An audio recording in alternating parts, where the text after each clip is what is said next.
Just because it's February doesn't mean it's too late to make a vision board for the year. It's still the beginning of the year, and I truly believe that any time is a good time to set new goals or revisit old ones. In the past, vision boards have helped me keep sight of things I'm working toward, and for this year, I wanted a way to continue this tradition, but displayed in a picture frame or two. So getting started, you could totally do this with pictures printed at home, but I'd recently been browsing Redbubble and had seen some sticker designs I liked, so decided to go with those. I'll include links to all of the stickers in this video down below. When deciding how to go about this project, I realized there's a good chance I'll either want to change or reuse parts of this vision board in future years, or that I'll want to reuse stickers. So even though it ended up being more work this way, I decided to cut out each sticker and leave the backing on. If you have stickers that are pre-cut, those could be a good option for this as well. Or if you don't care to reuse, you don't have to worry about this step. A bit of an explanation about what I chose for this vision board. You should choose images that will support and motivate you toward your goals best.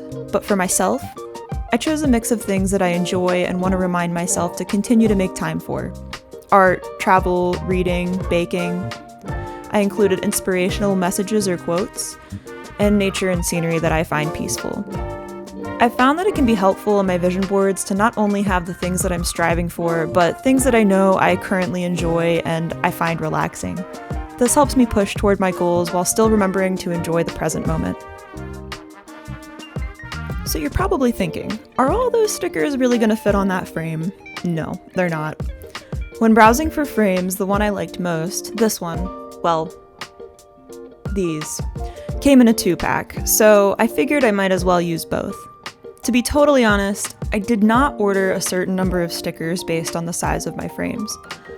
I kind of just estimated, knowing that I'm okay with having a few extras. If you don't want extra, or to risk not having enough, on Redbubble you can see the size of your sticker before ordering, and estimate based on that and the size of your frame. If you're printing at home, be sure to adjust your images to a size that will work before printing. There are many ways to do this, but 2 great free methods are to use either Adobe Express or Canva. Before placing my stickers onto their scrapbook paper background, I'm arranging them on top of each frame to get an idea of where I want them in the final layout. Once you're happy with the layout, take a picture so that you can reference it later.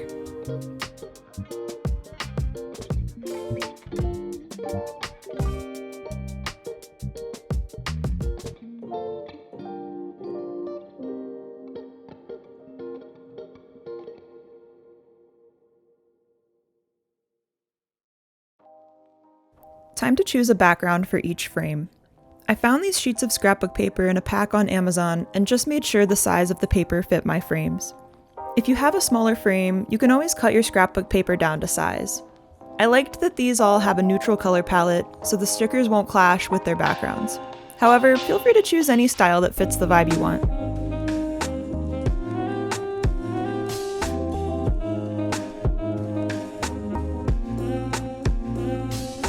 Anyway, lots of options here, so I stuck a few of my favorites behind each frame to help me decide.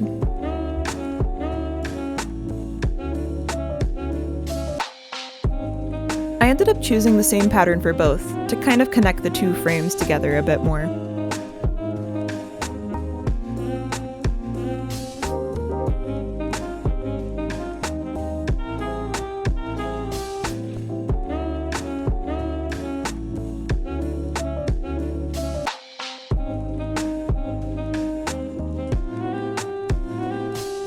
And finally, it was time to put everything together in the frames.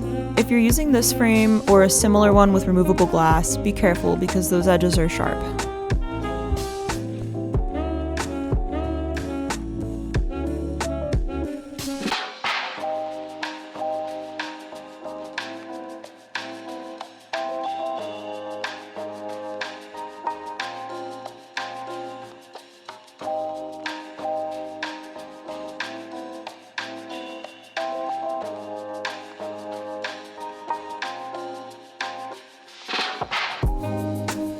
Once everything was laid out according to my reference photo from earlier, I placed the front glass panel on top and began the task of trying to get everything into the frame.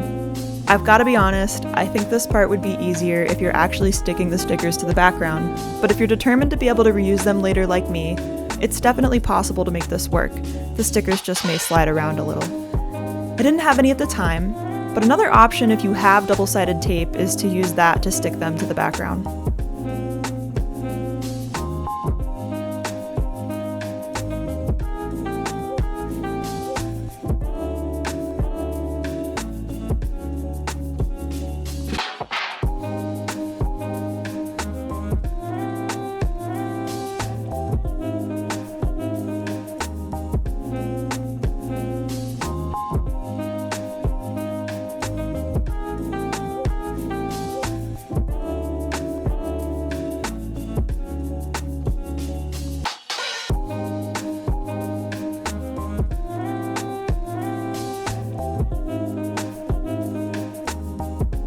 After putting everything into the frames, here are my final vision boards. I am very happy with them, and I hope this inspires you if you were looking for a way to display and visualize your goals in a fun way.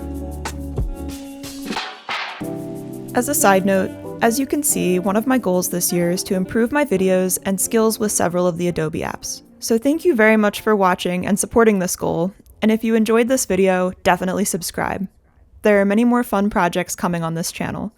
Let me know in the comments if you create your own vision board, and if there's anything else you'd like to see in the future.